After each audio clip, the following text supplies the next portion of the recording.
So we've got an awesome panel. I think to kind of go much deeper than that quick whistle-stop tour that I just did of the Open Metaverse. I know there's some unifying themes there that unite most of us across this panel.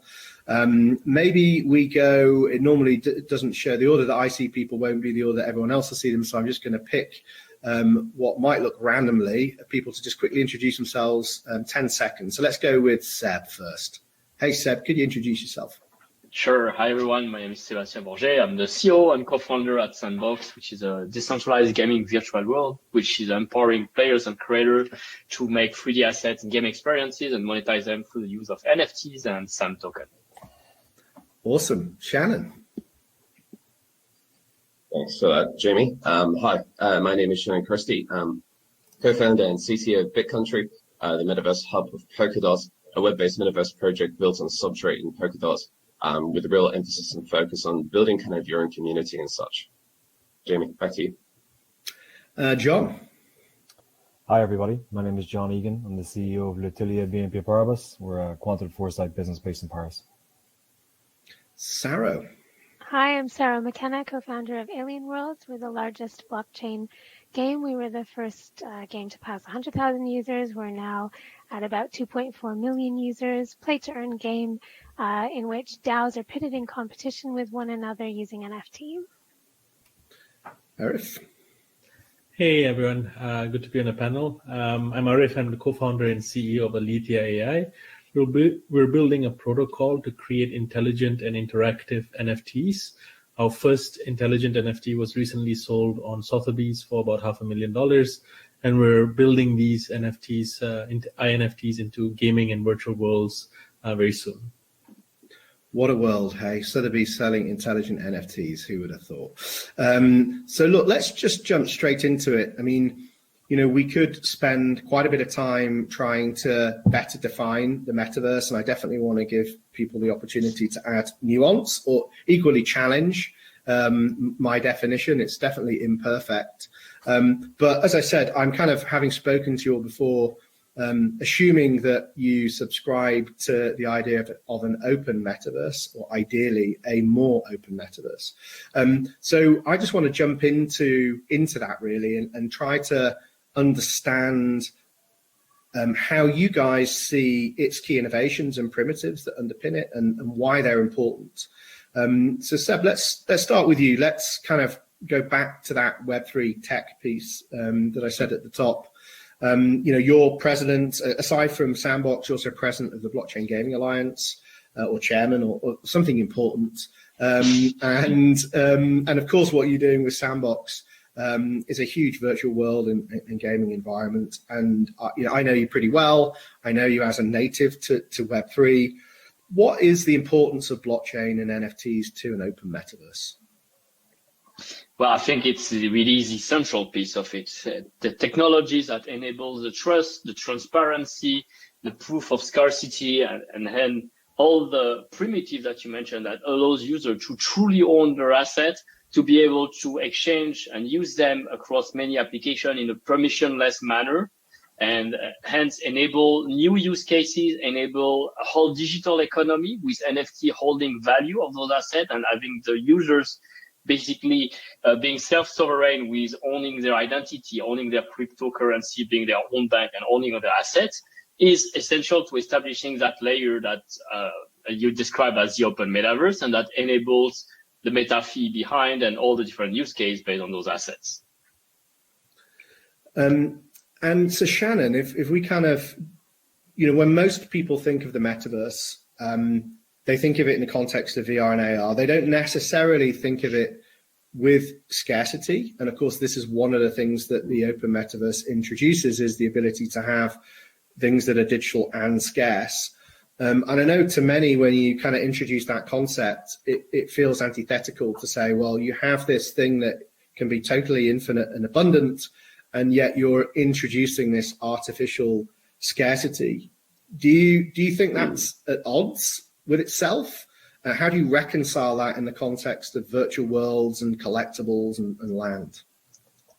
Okay, cool. Thanks for that question, Jamie. Yeah, well, I think that there aren't really too many things in life that are truly limitless. I think it's a concept that a lot of us are already quite familiar with.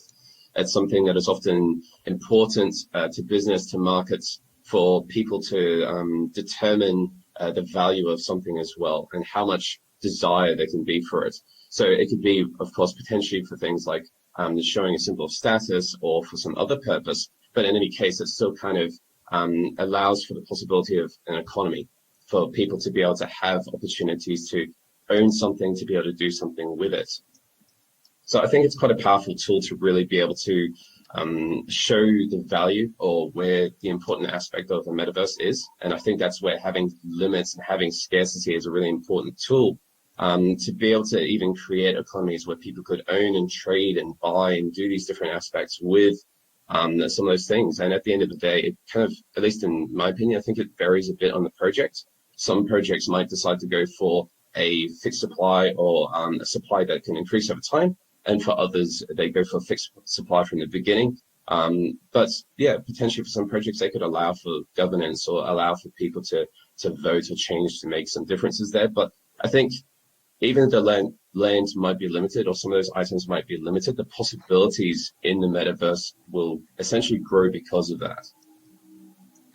Yeah, and I know, I actually think we had a bit more time than was thought was previously allowed. So I want to kind of offer the opportunity for the people to kind of build on what they're saying. I think previously I said we have to keep to these very strict question and answers. So feel free to have a bit more of an open flowing conversation around these things. Shannon, could you just explain in the context of Bit.Country, how you kind of have this infinite abundance? I remember speaking with one of your co-founders, and what instantly struck me was you have scarcity, but also you allow for limitless worlds, right? Abundant worlds. Could you just kind of explain that a little bit? Okay, yeah, sure. So yeah, with Bit.Country, of course, it was something that the team spent a lot of time discussing about in terms of what aspects in the project or the platform to have a true fixed limited supply, and which areas could maybe be a bit more open and actually either allow for growth or something like that. So something that's kind of always been in our mind is that the land, or a lot of that kind of aspect of it, is limited, that there is only so much land that will ever be available inside the project, that's something that we will basically never look at changing. I guess possibly one day in the future when we have more governance, maybe people could vote for that, but at this stage we're thinking that we probably won't even allow for that possibility. Some of the things that are a little bit more limitless is the number of bit countries that that can exist in total for the platform. That's something that people can keep making more and more of. But there is still this element that your bit country should have land inside it. And of course, the land is limited. So it still kind of has that aspect of there being a limit placed on it at the end of the day. But yeah, that's kind of how the idea and the process is working for the platform. At this stage, in terms of the land, in terms of the big countries and things like that. So hopefully that kind of makes it a little bit clearer in terms of what parts are limited and limitless. Some of the other aspects may or may not be limited, but yeah, at least in regards to the land of the big countries, that's kind of the two aspects. So limited land within limitless bit countries, which I think is a neat way of kind of resolving for that that kind of conflict. So John, I believe you're an economist by background, right? Correct. So I won't hold that against you, but it probably does allow you to be more qualified to talk about this, right? So if we want to try to expand, we've referenced a couple of times that when we're talking about the metaverse, we're talking about economies. But as an economist, how do you look at something like the open metaverse as an economy? Is it kind of a meta economy? Is it an aggregate of economies? And how does it go beyond play? I think most people think of the metaverse as a place you go to play, not necessarily a place that you go to work. Yeah. So you know what they say about economists. They predicted 12 of the last 8 recessions. So you keep on predicting it, eventually you'll get it right. But I think you have to look at the economics of this from two perspectives. One side is opportunity, and one side is need. And I think that a lot of us who are native to the space, we actually neglect the need side of the metaverse a lot of the time. We see this huge opportunity. It's extraordinary, like an infinite strataverse of new universes, and we see what can be built there. But there is a really prescient need for this type of opportunity at the moment as well. The world becomes more and more economically unequal. Social mobility is reducing across developed nations. Wealth inequality and income inequality are starkly reluctant and kind of obdurate issues that people are really struggling to deal with. So the life that a lot of us would have expected growing up, that of our parents, maybe where you'd own a home, you'd be able to afford to go on a holiday every year, 2 cars, what we considered a normal life, is now quite exceptional. And there's more and more people reaching their kind of mid-30s and their 40s, and they're feeling somewhat lost. So the opportunity for a whole new economic paradigm within which new markets, new jobs, new assets exist, and their creative capacity can determine their economic outlook rather than structures and parameters that have been systematized in the real world and are reluctant to shift and change and be malleable. That's a really significant opportunity for people. And it's for me, it's no coincidence. The idea of the metaverse has been around for decades, and we're still a long, long way away from having any sort of fully immersive metaverse capacity, certainly if it's decentralized and open. So that's still quite a long way away. The example I use, is Red Dead Redemption 2, in my view, like the most extraordinary game publication that we've seen in recent years. It took 7 years to design. It's an open world, but it's still a game. It took 7 years, one of the biggest game companies in the world, to design this thing. That kind of gives us a benchmark of how long it's going to take us to design something that's really effectively immersive at that level. And yet we're all excited and enthused about the opportunity that exists here. It's no coincidence that after decades and decades of talking about the metaverse in various different forums, that it's happening now. There's no coincidence that every startup that's looking for funding at the moment has metaverse in their description somewhere, because it is now a capital term. It's something that's been funded. So I think that's really worth bearing in mind before we even get into any of the rest of it. The need side of it, it's so important right now. There are tens, hundreds of millions of people across the planet who are already beginning to leverage the metaverse as a secondary income or a subsidiary income, because their primary income is no longer sufficient to cover their cost of living. And that's the real gift. That is the really significant, substantial offering that the metaverse has today that makes it relevant. But I think a lot of the outside world haven't maybe got yet, and sometimes we as natives can neglect or forget. Yeah, and I think this idea of financial inclusion is really powerful. It's also very important to us, and why we want to see an open metaverse happen. As I mentioned at the top, this kind of lo-fi and hi-fi piece, the ability for people to join, participate, earn value as long as they have a device and an internet connection, which again, of course, still precludes far too many people.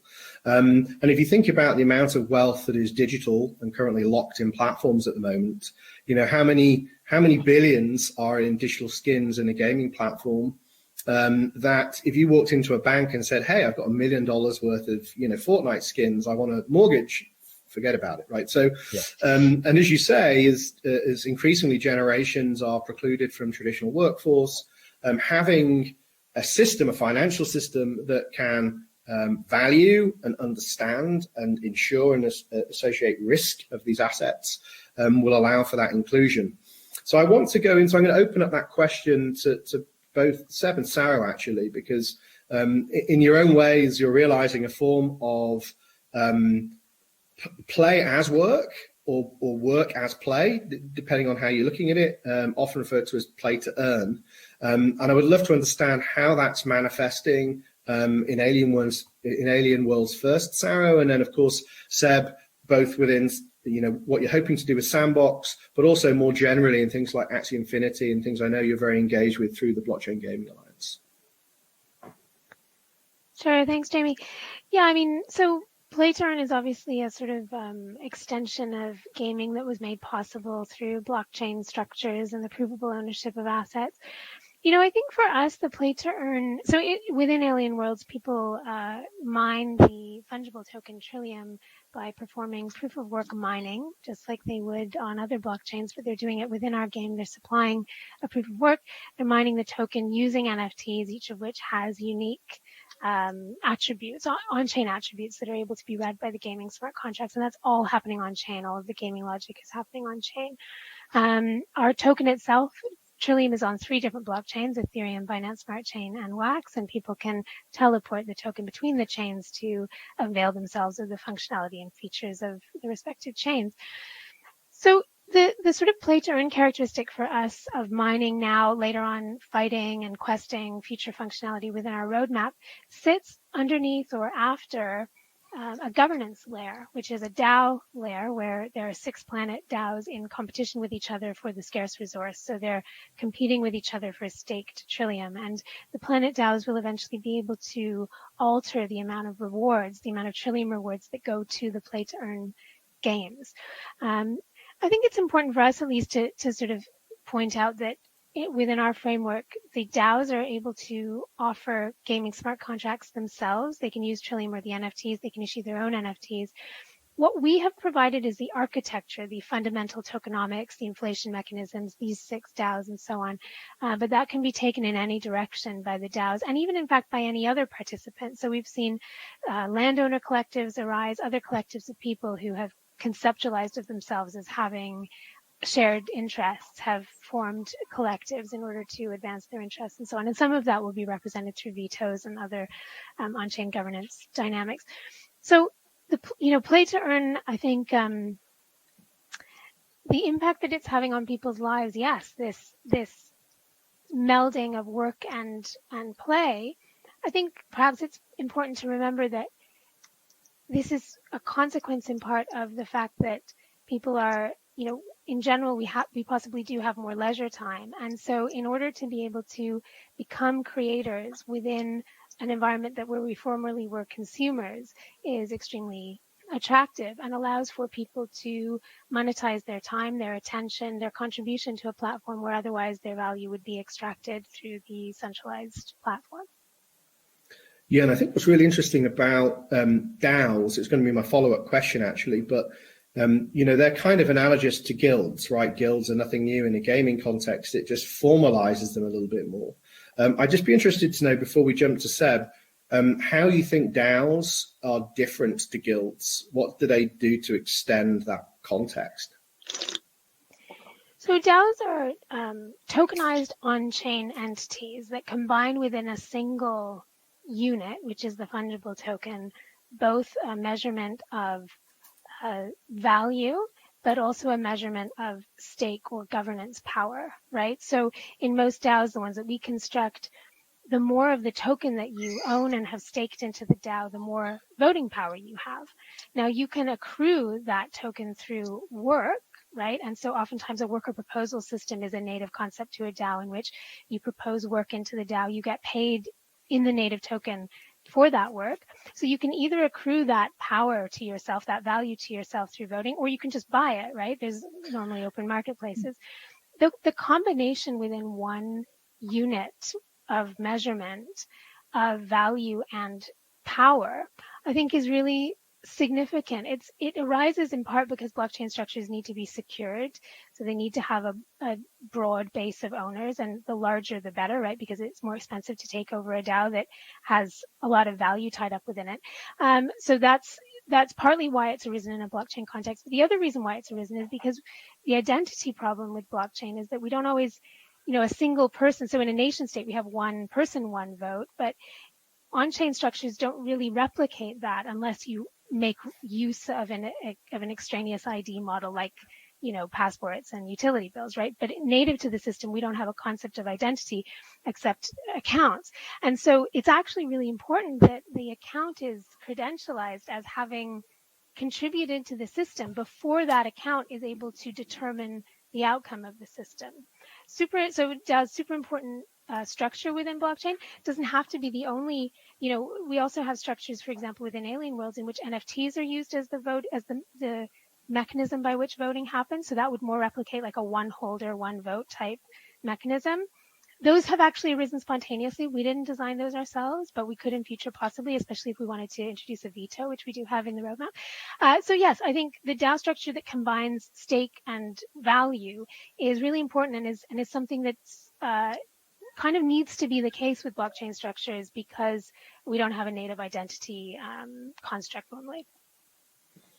Yeah, it's fascinating stuff. And so Seb, if we kind of circle back to this idea of play to earn and the economies that you're trying to build within Sandbox, but then more generally, that you're taking inspiration from in the wider market with things like Axie Infinity. Could you kind of talk us through some of your thinking? Absolutely. Well, we try to see the play to earn as like a more global access to like offering value for anyone who like contribute in a way or another into a virtual world, and specifically into Sandbox that can start with the creator economy, essentially, where people are building the content that will be populating all those experiences available into the metaverse, like whether as like artists making game assets that will populate experience, whether as architects creating the world, whether as fashion designer creating as well like the look and feel for all those avatars that will represent ourselves and our identity to the metaverse. And that's all the way that like starting to develop like studios that hire more people to build experience for all the landowners, etc.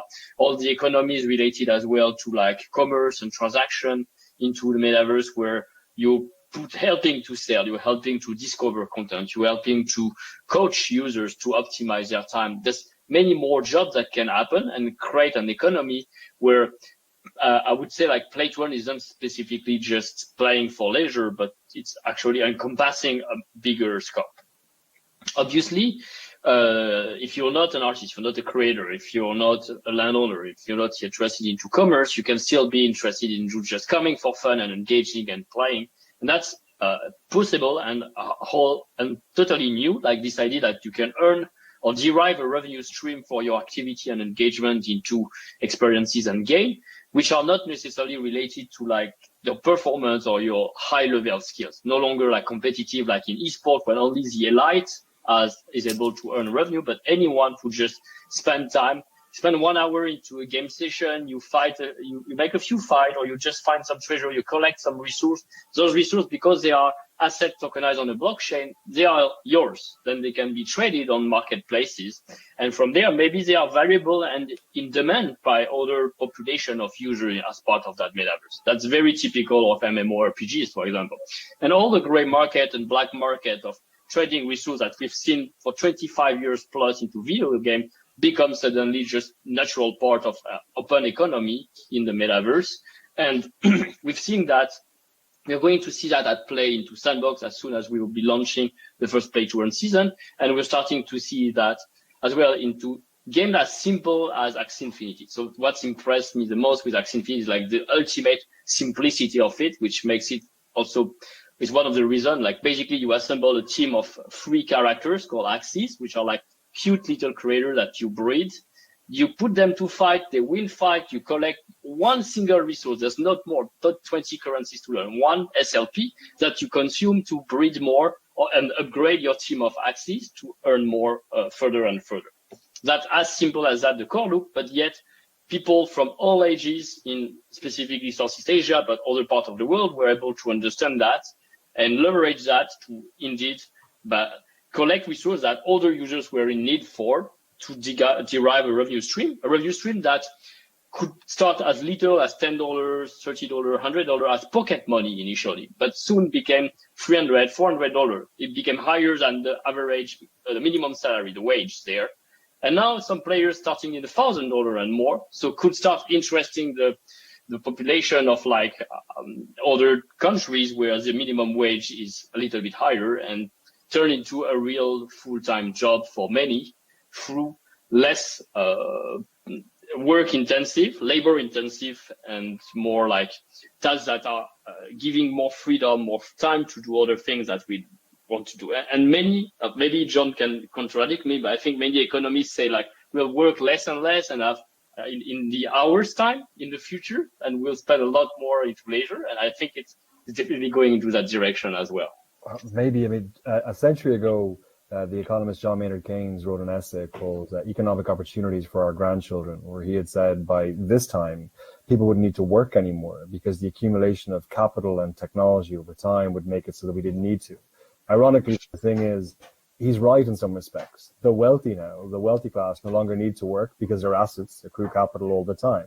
The interesting thing about it, though, and the analogy here is to some extent, whilst it's obviously a massively positive thing that people in developing nations are able to use, in particular, gaming opportunities to generate new wealth, there is also a dynamic emerging, which is that these people are becoming the worker class of these societies, whereas the people in developed nations are the indulgent class of these societies who don't need to work to do it. And that is going to create some really interesting dynamics over time. It's a living sandbox. It's a living anthropological experiment that we all have to observe and try and get it right as we go. Yeah, one of the interesting things there is I've interviewed both of the co-founders of Axie Infinity before, but the amount of effort that they put into how the economy functions and how you can't just purely speculate. You have to either put in work or finance work. You have to create jobs, otherwise your assets decay. You have to kind of put them to work. And I think that was, again, simple, elegant, but interesting to see how that plays out. One additional point I throw in there to build on what Sebi was saying is, if you compare that to the closed metaverse of Roblox, for example, which some people think is very open, but actually as an economy is fairly closed. I think something like 85 to 90% of all the revenue generated by a creator goes to everybody other than the creator. And I would hope it's the opposite of that in the context of the open metaverse. Jump in quickly on that, Jamie. Yeah. And I'm conscious that Riff hasn't really had an opportunity yet, so I'll be quick. I think we're obviously, given the constellation of the panel, we're talking very much about gaming here in a panel that is about the broader metaverse as well. And it's no surprise, I suspect, that gaming is the original initial foray into this space. I assume that we all grew up reading sci-fi and fantasy novels and being gamers ourselves, and as a consequence, all people everywhere are united by this same natural instinct, which is to live in a world of their own design. And the metaverse offers us that opportunity. We can literally create a world of our own design and exist in there to some extent. But in time, and probably not in all that distant a future, the metaverse is going to expand into a digiphysical world as well. And it's going to expand much beyond gaming into utility provision and new utilities as they emerge in the physical infrastructure all around us. Yeah, and I think it's a really important point, John, and something I was going to ask you a little bit later on. I think it is really important to stress that actually it can't be a metaverse unless it is digiphysical, right? For me anyway, it has to unify both the physical and the virtual to be characterized as a metaverse. But again, I'm sure we can kind of get lost in that. So I want to jump to Arif, because obviously what you guys are doing are leveraging innovations in machine learning and AI in the context of NFTs. And I think it's really important, we're talking about blockchains and we're talking about NFTs as the thing that makes the metaverse more open. But of course, AI and how open the AI architectures are and models that are used is going to be critical too. So what is the importance of AI to an open metaverse? And why does that need to be itself more open and user-centric rather than owned and controlled by a corporation? Yeah, I think earlier to your point, Jamie, in your session when you said we should not sleepwalk into the same dynamics of the Web 2 world, right? And I think in the Web 2 world, where you look at engagement hacking techniques that drove massive engagement spikes based on the notification icon, the red color, the news feed, all of these cool tricks that drove an inflation in attention and an inflation in the attention economy of people, and creating like pathological problems of depression and anxiety in people as they consume content at an endless rate. If we recreate the same sort of technologies, we'll have the same outcome, and that's sort of the pathway we want to try to avoid.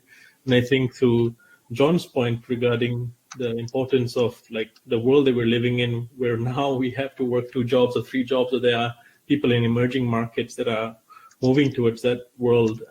The challenge here is going to be, how do we prevent ourselves from replicating the dynamics of the Web 2 world? And I think blockchain, the opportunity here is to create data that has some rules and an opportunity to have assets that are publicly known, visible, their value is as clear as day and can be tracked, and provenance can be seen, right? And I think from that you can train AI models, or at least have some level of transparency in certain data classes and data assets.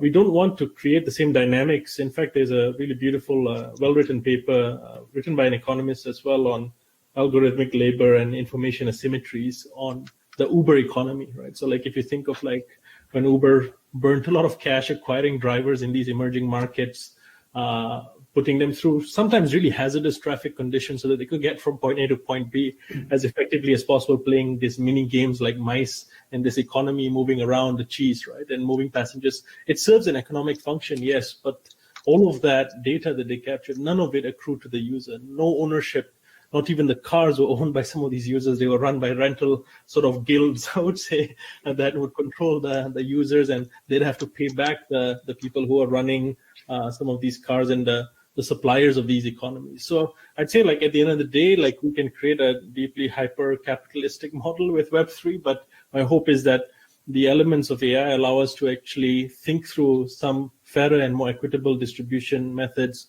since the data is going to be open from day one, or at least the asset data is going to be open. That's going to be a revolution in many ways, because it's not siloed, right? And it's from an open perspective. Yeah, and that's going to be, I was going to say, that's going to be a really nice segue into like setting the scene for this battle between big tech and the open metaverse. But I just want to go a little bit deeper into how you are leveraging things like OpenAI and GPT-3 in the context of NFTs, because I think that's a really interesting interplay between OpenAI standards, models, and the open metaverse.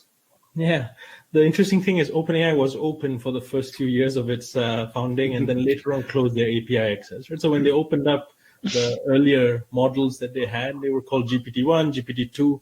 I think later on, once they found that there was a very valuable margin or case that they could make for 100 times the margin of calling an API, they felt that they had a very strong business model. And that's part of the dynamics that accrue, because you have a power law here.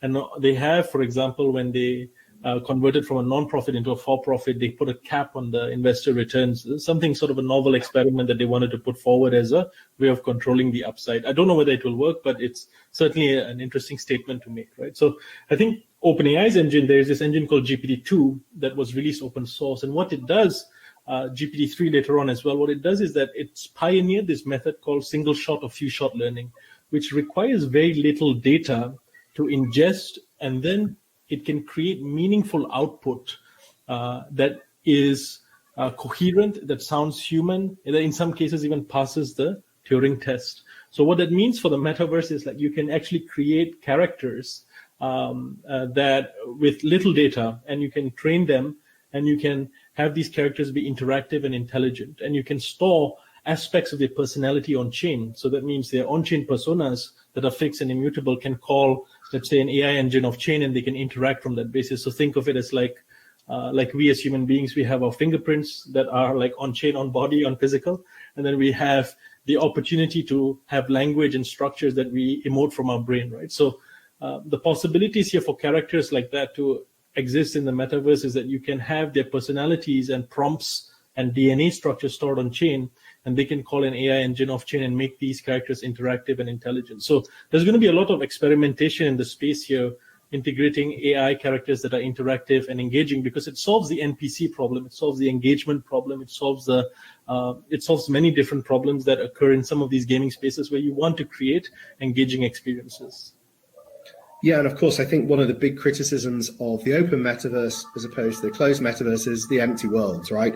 Yes, you can go into Decentraland or crypto voxels, but the reality is there aren't that many people just walking around unless there's a special event on, there's some specific content. They're fairly empty. Now, of course, if you can begin to populate these worlds with agents, then you can very quickly begin to see how they could quickly catch up. And if agents can be deployed by anybody in these environments, I guess there's a good and a bad component to that, then can allow for this bottom-up economy and virtual space to be more quickly populated. Now, I want to jump to Shannon around the open data point, but just before I do, I had another question which kind of links to what you were saying, Arif.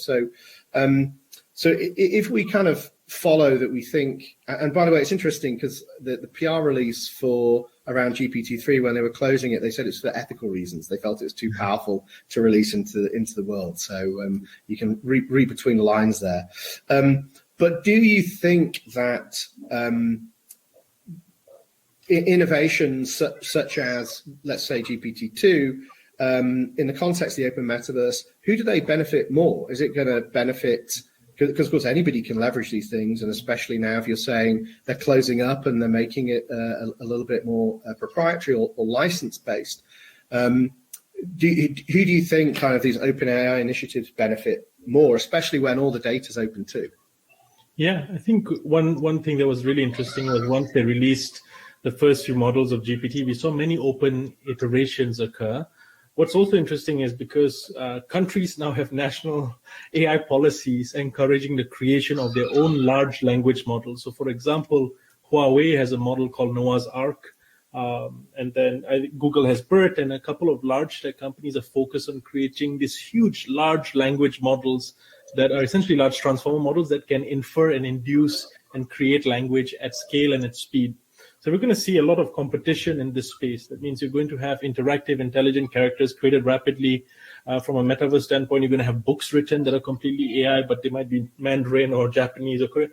And you're going to have a competing agenda at a global national scale, because this technology to create inferred meaning that can solve, that can create meaningful output that does not sound like gibberish is going to be very relevant and valuable. So I'd say they were a little bit like Prometheus. They gave us a bit of a spark or enough to start the fire, but I think people now have taken that and have created their own little eco villages where they're getting some warmth from that perspective.